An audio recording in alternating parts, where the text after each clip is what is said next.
नमस्कार विद्यार्थी मित्र-मैत्रिणींनो, मी वसुंधरा। आज आपण काय करूया, केमिस्ट्री मध्ये म्हणजे तुम्ही 10वी सीबीएसई बोर्ड मध्ये शिकत असाल किंवा 10वी महाराष्ट्र बोर्ड कुठल्याही बोर्डचं शिकत असाल तुम्ही, तरी सुद्धा त्याच्यामधला एक जो भाग आहे केमिस्ट्री मधला, तर balance the following chemical equations, ते बॅलन्स कसं करायचं आहे ते आपण आज बघणार आहोत। आता हा जो एरो आहे, या साइडला आहेत रिएक्टंट्स, या साइडला आहेत प्रोडक्ट्स। तर मी काय करते बघा, रिएक्टंटची संख्या लिहिते म्हणजे number of atoms, hydrogen, NO3 हा NO3 ग्रुप आहे, रॅडिकल्स म्हणतात त्याला, Ca आणि OH।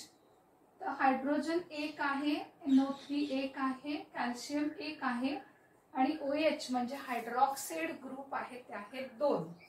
आता प्रोडक्ट साइडला जर लिहायचं झालं, Ca एक आहे, NO3 ग्रुप आहे ते 2 आहे, हायड्रोजन आहे ते सुद्धा 2 आहे आणि ऑक्सिजन आहे तो इथे मला दिसत आहे 1। आता बघा मी काय करणार आहे, मी NO3 ग्रुपचा विचार करणार आहे।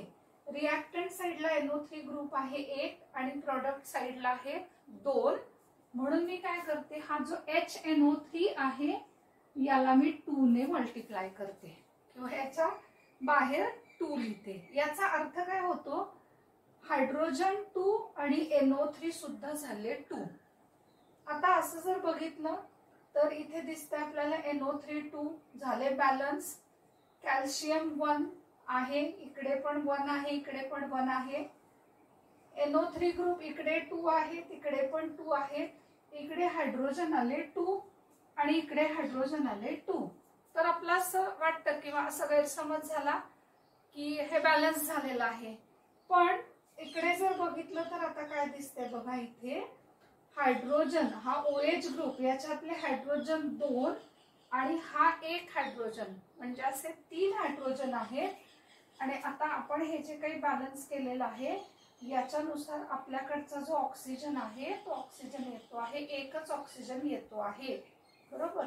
मग आता आपण काय करूया, हा जो H2O आहे ह्याला आपण 2 ने मल्टिप्लाय करूया। बघा आता हायड्रोजन, आता संख्या मोजूया।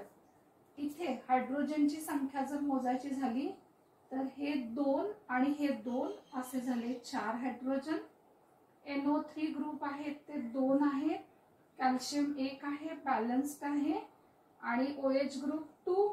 तर आता मी इथे ऑक्सिजनची संख्या सेपरेट लिहिते कारण मी इथे घेतलेली आहे ऑक्सिजनची संख्या, तर हे ऑक्सिजन इथे झाले माझ्याकडचे 2, कॅल्शियम 1 आहे, NO3 2 आहेत, इथे पण हायड्रोजन झाले 4 आणि ऑक्सिजन झालेले आहेत 2।